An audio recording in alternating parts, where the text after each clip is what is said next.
Good afternoon and welcome to More Than Meets the Eye. I'm your host, Blind Prime, and for today we're finally covering something we've been waiting over a year for. Yes, ladies and gentlemen, boys and girls, we're talking about Deathsaurus, the ruler of the Decepticons in Transformers Victory.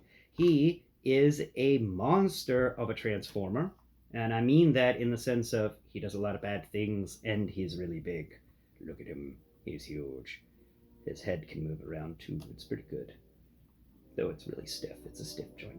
Anyway, I have him sitting in his throne of glory because it's just amazing.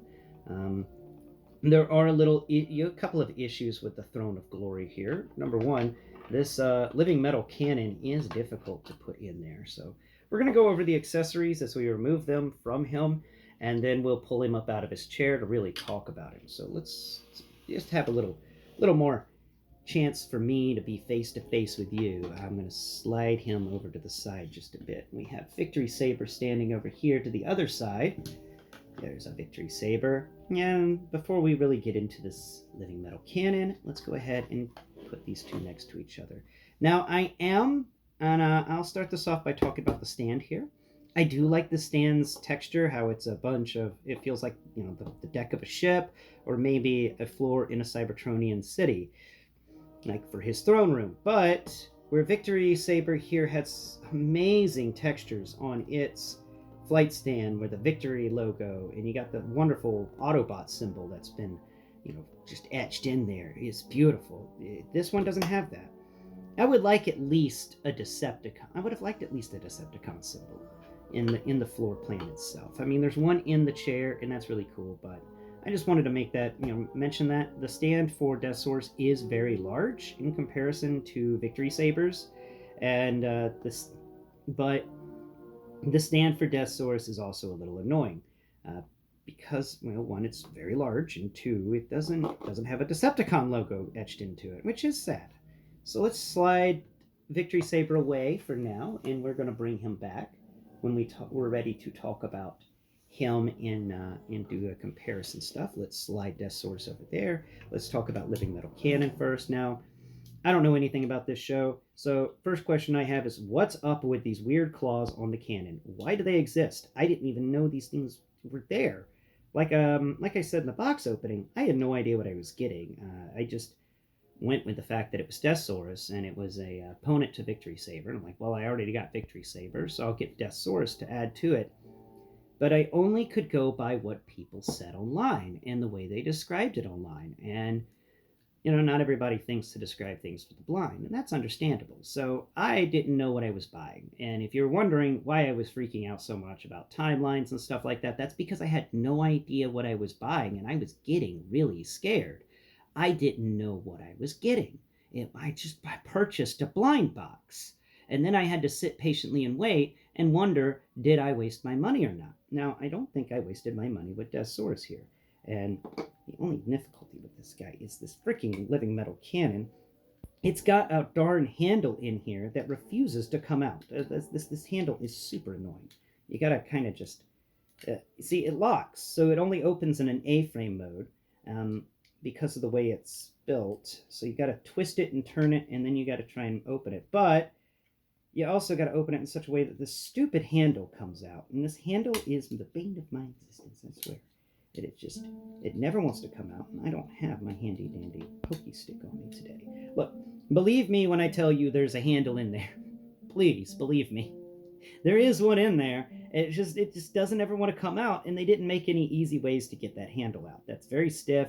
It's very difficult to get out. They could have given us something. Come on, get out of there. Yeah, I'm a little peeved by how this handle works for this gun, and it isn't the greatest. Now, this gun is really long. It's really tall. I don't know anything about it, and these are weird little claw things on it that don't seem to do anything. I think it'd been cool if if the gun transformed into some sort of creature. That would have been neat. But these claws just don't make any sense. They don't make any sense. And then you have this thing down here that folds out. I don't even know what it is. Maybe it's some sort of grippy handle for it. Like you could hold it like, at a right angle. I don't know. I don't know why this thing exists that folds down. It's kind of cool, but at the same time, there's just so many questions I have. Maybe that's actually the trigger for the gun, and it folds down so he can hold it. I don't know, but that's the gun. Let's bring out the handy dandy Lego pad and let's take a look at how long this gun is, because this is really really long. And there you go, it's longer than the handy dandy Lego pad by at least 6 studs. So let's take, we'll do a more concrete measurement, since we're here. It's not 6 studs, I was wrong. Okay, there it is. Okay, now we're just going to drag that till we get to a spot. There it is. So that's 1, 2, 3, 4, 5, 6. I was right, 6 studs. I love it whenever I just randomly assume something and it's correct. That's great. Let's go ahead and twist that piece over there. Lock these guys down. What is that noise? Really, Snowcap? You're in here with me? Whatever. Okay, so let's continue now with the other accessories, and let's try to speed this up just a bit. So on the back of his chair, let's go ahead and rotate that around to get an idea. You can get an idea of what's on the back. There we go. We're just going to keep him backwards for now while we take the pieces off. So over everything on his back. Now, the living metal cannon does not like to fit on his chair. It just doesn't. So we pull this piece off here, and this is his shield slash tail. It's got a little handle thing in it. Wait, where did the handle thing go? Oh, there's the handle thing. Come here. Okay, so the handle thing is this right angle thing. I do kind of wish they'd put a little joint in there so it can move around, maybe up and down and stuff, but it's okay. You could put it's got a siege port in it on the little handle on the shield. Right, she's going to keep using that bell to get my attention until I let her dumb self out. Come here, Snowcat. Yeah, I'm filming. You enjoy making noise. All right. Distraction gone. Shoot, I almost popped myself in the eye with Deathsaurus's wing. Okay. All right, so where was I? Distractions. All right, so this shield is pretty neat. Let's set handy dandy Lego pad over there. Okay. Move you just over to the side, because now I've done upset my entire way of sitting here. Letting that cat out. Let's get it all straightened out. Okay, cool. All right, so here we have the shield and the handle piece. And the handle has a siege port on one side that is like in the vertical, where when you put the siege port into the handle sticks straight down. Though it also has a siege port on the other side, so you can attach it to the shield sideways, and then you can close the shield around the handle to create you can close the shield around the handle, thank you, to create his tail. So that's pretty neat. I do like the shield aspect. I like the fact that his shield is sturdier and thicker than Victory-Saber's. Victory-Saber's is pretty thin, and it's not really my favorite shield amongst Transformers. Victory-Saber does win for thinnest shield ever. But you can just open this up and split it open, and that's a nice little shield. I do enjoy this shield. So we're going to set it over here by the living cannon, and hopefully not screw anything up with my filming. So set those there, and lower that in case people are getting annoyed. Okay, so next step on the weapons. Let's see, what do we got back here? Oh yeah, I moved it over. We'll talk about this. This is upsetting. This is his maul, like his mace on the end of a chain. And a friend of mine already tried to break it by spinning the mace around as quickly as possible. I got mad at him. I was like, dude, it's not metal. Why would you do that? So, yeah, it's not a metal chain. It can handle being spun, but I don't advise spinning it because it's a plastic chain. And I mean, I may have memory problems remembering this, but I could swear to you that we were promised a metal chain. We weren't promised a plastic chain for this. So this right here is taking an entire point off of Deathsaurus because I wanted a metal chain. Actually, no, you know what? We're not going to be that harsh. We'll be 0.5 points off. So now, where we were opening it up with a grade of 10, we've now gone to 9.5 because of the chain. I mean, the thing is really cool. It's heavy. It's beastly. But that chain, man, that chain is just so annoying. And how they hooked it in, they didn't even give us eyelets on this stuff. We've actually, if you wanted to change out the chain, you had to go in there and actually clip it, and then attach your own metal chain.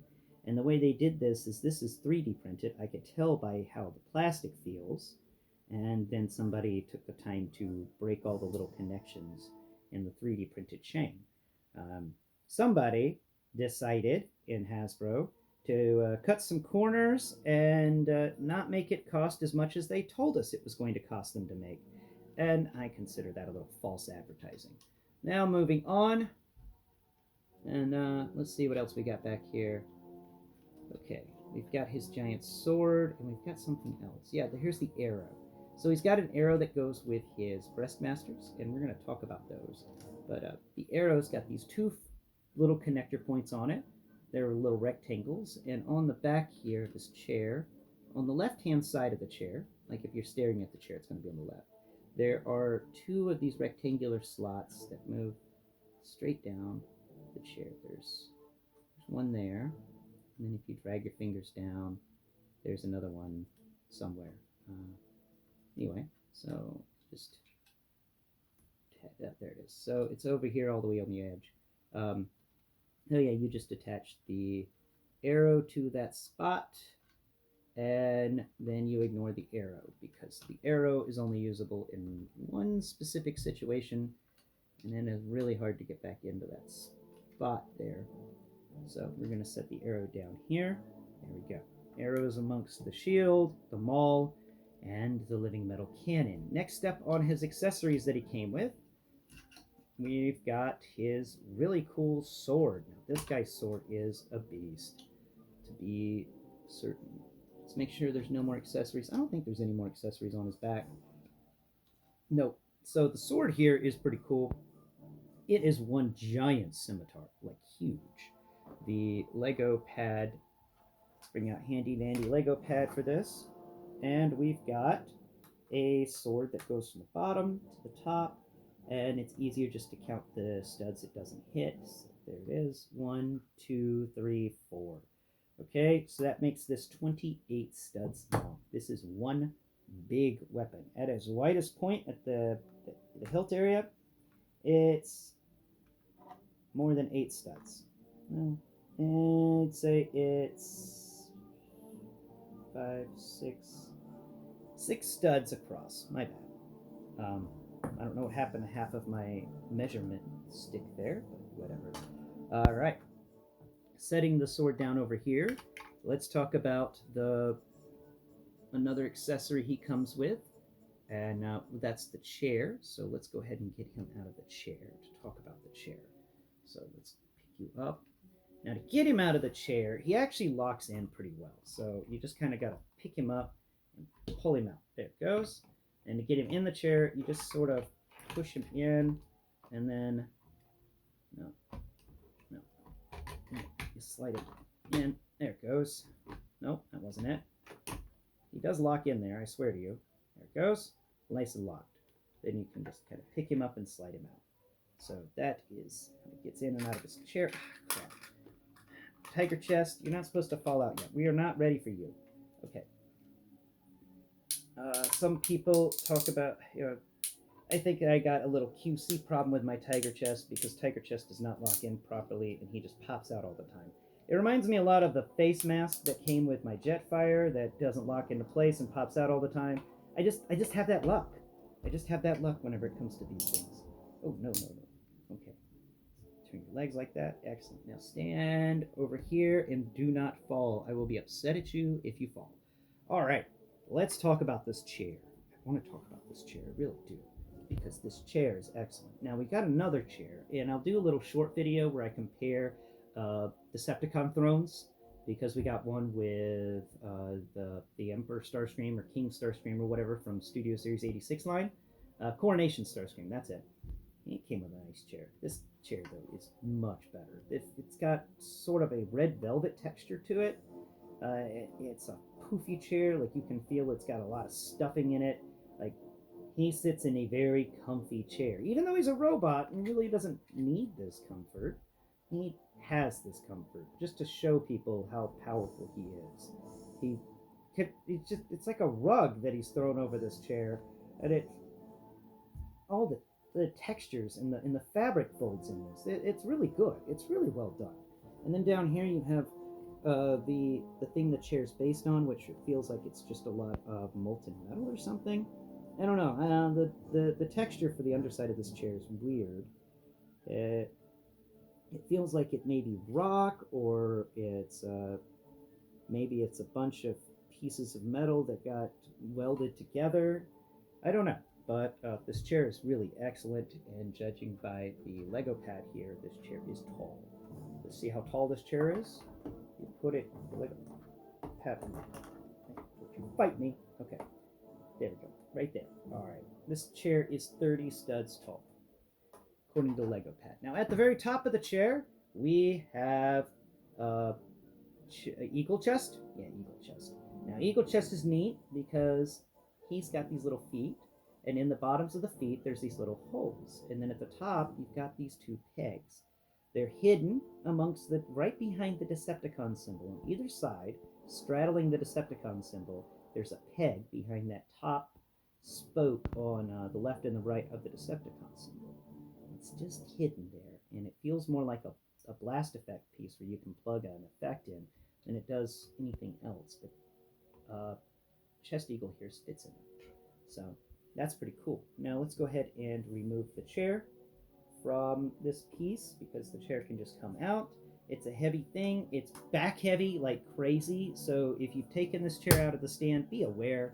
Put it up against a wall in your area where you have it shown. If you put anybody else in it, be aware that they will slide out, because it is a very smooth chair. It's got sort of a rounded approach, and it just is built to have things fall out of it. Ask me how I know. Deathsaurus flew off the chair and onto my floor earlier, a couple of days ago. Not fun. Not fun at all. And my heart jumped, and it sat in my throat for a moment there. So let's pull out this cool flight stand piece for this, so we can talk about Deathsaurus. I want to have it easier to talk about him without worrying about accidentally dropping him or something like that. So we're going to spin it around. There it is. This thing's got, you can put it for the dragon mode, just like with Victory-Saber. Or, and I kept the piece on it, it's a piece similar to Victory-Saber's, or you can put it into the standing mode. So I'm going to slide that forwards all the way. It's nice and sturdy. It's become part of the stand. Let's grab Deathsaurus here, and let's attach him so we can talk about Deathsaurus in depth. And we're also going to bring back Eagle Chest to talk about that. So attach. No. You silly guy. Attach. Come on, man. Come on, man. Just get in there. Just get in there for me. Do it. Do it. Thank you. All right. There we go. Now he's attached to the stand. I don't have to worry about knocking him over, because you know me and knocking things over. So we've got Eagle Chest here. Eagle Chest is an excellent little action figure. His little mouth opens and shut. I do enjoy that little detail. His wings are expertly crafted. They're not supposed to be organic bird wings. He's, from what I understand, like a cyber bird. So these wings do have that feel to them. It has that nice texture. You can also get a little flappy action going. They are a little poseable because of transformation, but you can do that, and that's pretty cool. He's got little wing tips that rotate in and out, and he's got two little legs that come down. They don't come down very far, but there is some articulation there. You can get these legs posed in many different ways. The head can look up and look down, but it can't rotate. And then there's this tail that's really nice, and it folds up. But that's about it for Eagle. He's a nice little Eagle. He's really big, too. He's the size of a core class figure, honestly. Like, we've gotten core class figures of birds before, and I'd say he's the same height as those Decepticon twins, the two-pack with the wolf and eagle that were supposed to be fighting the Autobot two-pack. The eagle from that and this eagle are about the same size. So I'm going to set Eagle Chest over here to the side where he is out of the way. Just go live on top of all the accessories, Eagle Chest. And now let's talk about Tiger Chest. Yeah. Actually, we'll talk about Tiger Chest after we talk about the figure, because Tiger Chest is a big part of his chest plate. Like his chest plate is awesome, and he needs Tiger Chest to be there. So let's talk about the figure. And Tiger Chest already popped out. Actually, because of Tiger Chest, we're just going to pull him out first. So let's talk about Tiger Chest. In his chest mode, he's got these cool little bits on either side. Nice little chest mode for Tiger Chest here. His transformation is pretty simple. You just you pull these chest bits off to the side on each side. Come here, there, and there. You just pull them on either side, and they'll snap out. Then you come in here, and you're just going to grab his little legs. His little legs. Come here. Give me your leg. Oh, man. You're fighting me. He's fighting me. All right. Come here. There it is. All right. So there's one little leg. And then, come here. Oh, nuts. What's going on with your other leg? What's going on with the other leg? Come on, man. Right.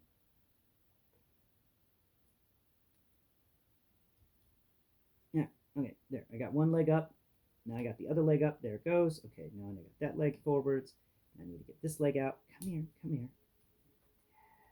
There it is. Got that leg. Cool. Now we're just going to rotate these two rear legs backwards. And then they're going to be there and there. Okay, that piece doesn't do anything, but just sit there. And here, this piece is actually, come on now. There it goes. Okay, so you pull up the center of the chest, and you rotate out the tail. Come here. There it goes. The tail comes folding out, and then you fold that piece back, and then you make sure those feet are level on each side. 2 feet. The front feet there, and the front feet there, and then you pull the head forwards a bit, and there you have it. Tiger Chest. I don't know why they called him Tiger Chest. I would have called him like Turtle Tiger Chest or something like that, because he's a turtle tiger. You could fold up just two little wing things on either side, and there he is. I mean, he's like Ravage, except beefier. He's a beefier Ravage. He is a definite beefier Ravage. His head will just eat. Actually, I think let's see, we've got Beachcomber over here, don't we? Didn't we have Beachcomber over here? Yeah, Beachcomber's waiting for the top 10 Transformers of 2023. Here you are, Beachcomber. Now let's take a look at Tiger Chest's head compared to Beachcomber's. Tiger Chest's head is a little bigger than Beachcomber's head. That's wild right there. That's pretty wild. So let's set Tiger Chest down, move Beachcomber over here, and let's go ahead and move these pieces over to the side a bit, so they're not so much in the way, and I can have a little extra room to do things. Okay, there's his sword, Eagle Chest, the arrow. Tiger Chest can live over here too. There we go. We have enough space now for the weapon. All right, here we go. Now we can talk about him in earnest without any other distractions. Okay, let's talk about articulation first. We're going to get that out of the way. So let's start from the bottom and work our way up. So let's stack these guys up. Okay, so he can pull a split. Really nice ratchets on the side. I love it. I love me some good, strong ratchets. He's got great ratchets in his leg. He can kick forwards. If you move that armor piece up, he can kick forwards a little more than a 90. Look at that. That is a good kick. He can kick backwards more than a 90. He can actually almost kick himself in the... If we move this wing. Hey, come here, wing. All right, now can he kick himself in the back of the head? Ooh, he can almost kick himself in the back of the head. That's some good articulation right there. Knee joint is single, but it can become double-ish. You can get an extra little bit if you move the knee armor up a bit, which it's advisable to rotate that, unlatch the knee armor whenever you have him in his sitting pose. Otherwise, it does kind of fold in and does stop the leg from moving so much. But when he's sitting in his throne, it's nice to have that little extra movement. So that is his legs. Really, oops, um, really great movement there in his legs. Let's just pull that leg up, pull that leg up. All right, set you back down on this flight stand of yours. Come here. There you go. Okay, bring the legs back down. Okay, so the legs also have the toe tilt, the articulation on the sides there, and the heels do collapse a little bit, partly because of transformation, but you can also use that for posability. Okay, next step is, that's his legs. Let's talk about the core here. He can rotate at his core. He can also, I think he's got an ab crunch of a bit of a sort. Yes, look at that ab crunch. He can move down a bit and he can move up a bit. Not much of an ab crunch, but honestly, we never get anything like that at all from Transformers, so it's really nice. It's really nice to have that. Then we have upper arms, and we do get a butterfly with those. And we get a really strong ratchet for that 360-degree movement. You get a really strong point for the raising of the arm, and it raises above 90 degrees. Really good there. The elbows here, it only has single jointed elbows, which is a bit of a shame. We know that Victory-Saber had double jointed there.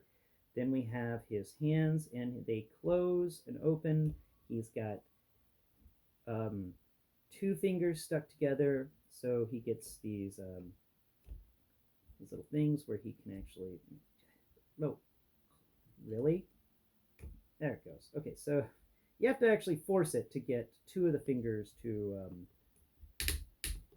open, but you can pull. You can do that symbol there, or spin his hand around like that. Yeah, I think that's a symbol. Yeah, it's a symbol I saw in Dragon Ball Z a lot, where two fingers raised. So you got that, but they're crooked a bit, so they're more like the British. I've got my fingers that I use to shoot an arrow sign. Like you can't come at me, bro. I still got my arrow fingers. So that's what he can do with his arms. The full 360-degree around the arm, but around the wrist. But there is no sort of rotate, little hinges in the wrist to help with swordplay. Let's roll his arms down, and let's talk about the wings. The wings are huge. They fold out. They fold back. They also can go up on each side at an angle. They can also rotate down. And that's about it for the wings. They're really huge. They're half circles. They're wild. Head-wise, his head can look around. It's a really stiff joint. It is a really stiff joint in his head. He can look down slightly. He can look up even more. He's got more motion in his head than the Victory-Saber did because of the way Victory-Saber transformed. And his ears can come out or you can push them in. You can make that decision for yourself. I do like that ability. And that's pardon me, and that's it for articulation. He's got a chest flap. It's flappy doodle. Flap.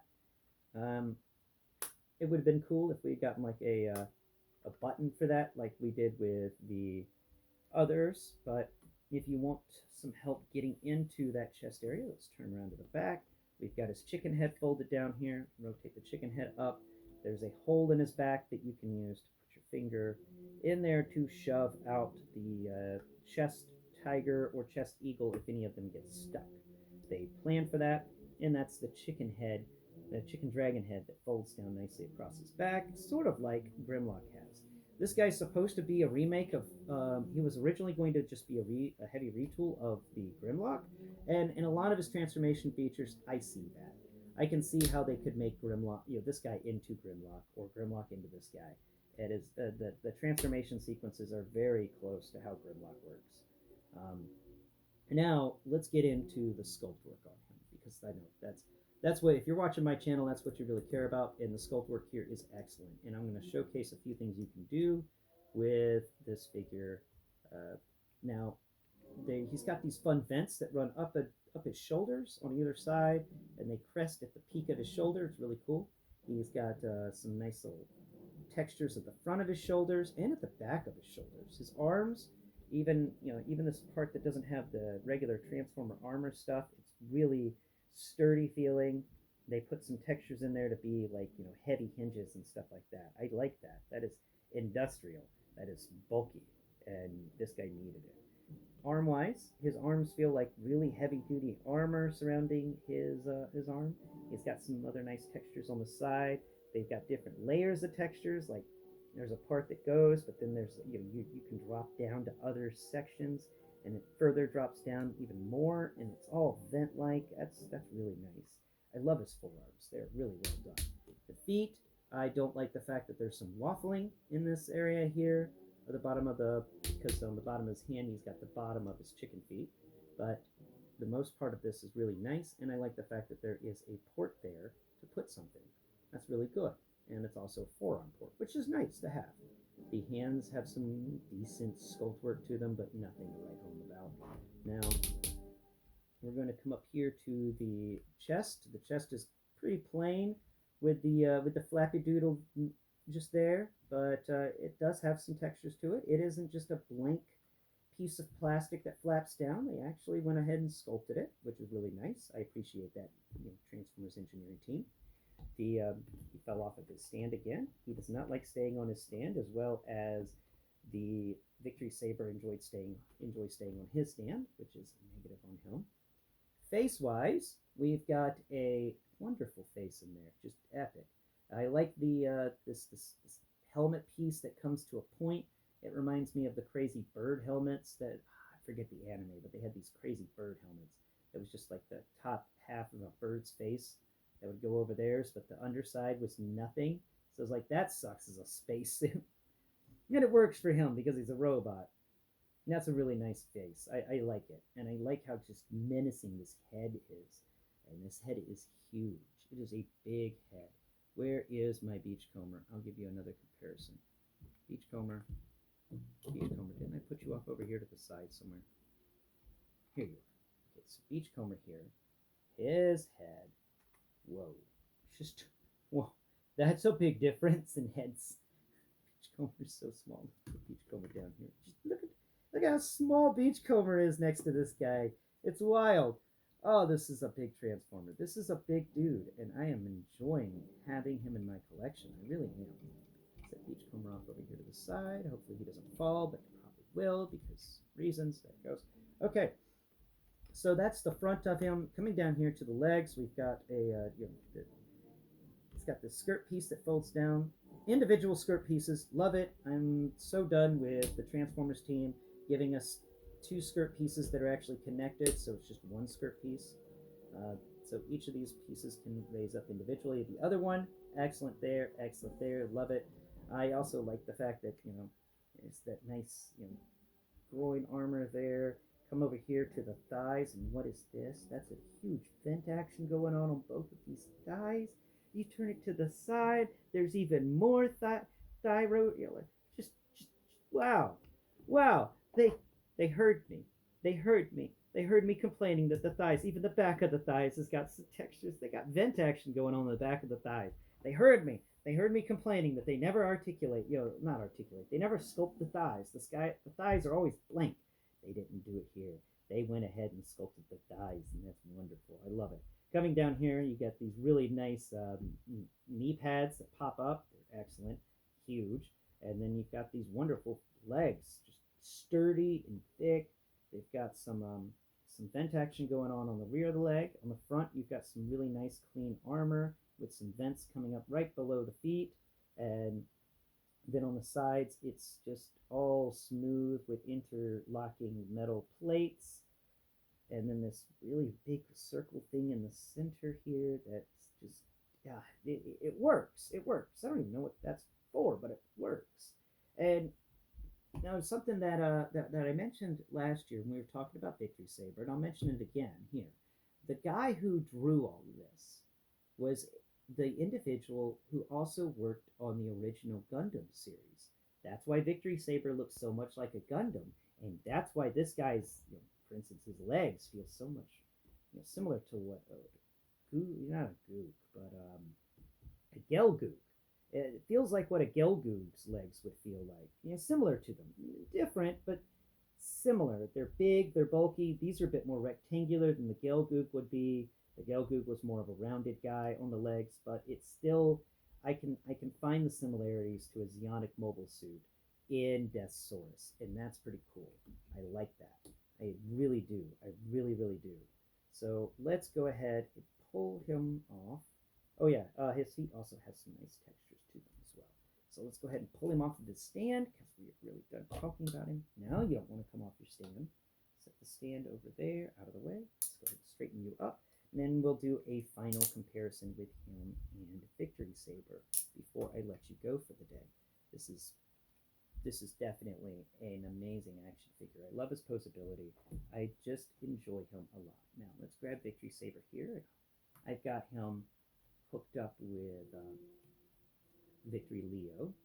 So we've got a wonderful Victory-Saber here. And let's test their weights real quick. Victory-Saber's a heavy guy. He is a hefty guy. And actually, surprisingly, Victory-Saber's heavier than Deathsaurus. Holding them in my hands, Victory-Saber's got the weight. That's wild. I didn't think Victory-Saber would have the weight. I thought Deathsaurus would be the heavier guy. But no, it's Victory-Saber. So let's put them side by side. Nice little side by side comparison of the two enemies next to each other. So let's take a look. Let's go ahead and rotate these wings back so we got a nice look. All right, rotate your wing back. All right. I've got Victory-Saber decked out with all of his gear, just so I can have a nice little comparison of the two.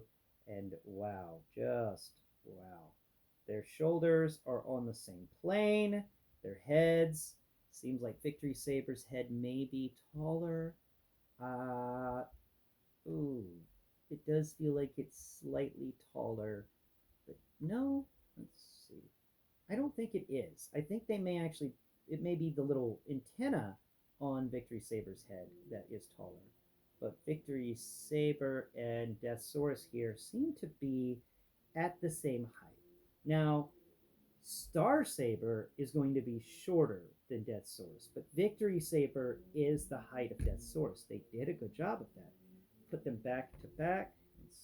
Slide your wings across. There you go. And there we are. Nice little back. Almost had an accident there. Victory-Saber. Oh, one of your legs became untransformed. Ooh, that would have been bad if I hadn't caught that. Okay, there you go. You good? You sturdy? You excellent? Cool. Great. I like the fact that Victory-Saber can store his gun on the side. I mean, not his gun, his sword. And there's a nice little comparison of the two. I think that this is an excellent companion to Victory-Saber. And I think that this was worth the wait. I almost popped myself in the eye with the giant cannon that Victory-Saber has. Now, before I let you go, there's a couple of things I want to showcase to you. We're going to slide Victory-Saber over here and put him back on his stand so he doesn't fall, because he's always a pain when he falls. So here you go, Victory-Saber, live on your stand again. There it is, hooked up, perfect. Okay, coming over here, where's my living metal cannon? Because we've got to showcase something that not many people talk about, and we also need the shield. So let's grab the shield, and not you, Tiger. Here it is, the living metal cannon. Okay, so first off, we're going to work with the living metal cannon. We're going to open it up and rotate just a